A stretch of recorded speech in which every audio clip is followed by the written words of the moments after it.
Today, the state of Tennessee took on the NCAA in court. In a lawsuit, Tennessee and Virginia attack the organization that regulates college sports and its enforcement of name, image, and likeness, or NIL rules. 10 News reporter Vinay Simlot was in Greenville today as both sides, for the first time, argued in front of a judge.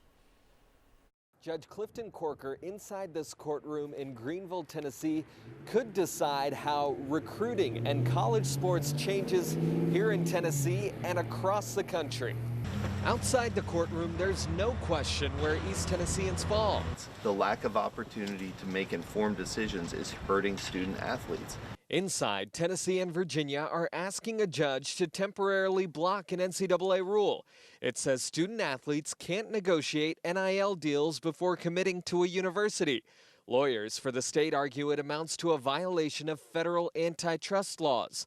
The NCAA says Tennessee and Virginia haven't been able to prove the rules hurt athletes. These kids are subject to potentially severe penalties for rules that have been changing over the last few years and that still today in a federal courtroom aren't totally clear. Lawyers for Tennessee say UT is under serious threat of punishment for violations of what Chancellor Dondi Plowman calls vague and contradictory guidelines. So it's difficult for attorneys to figure out what they can or cannot do with NIL, and we've had 4 years of college and 3 years of law school. Meantime, outside the courthouse, the big orange flag flies high, making sure nobody forgets where this battle is being fought.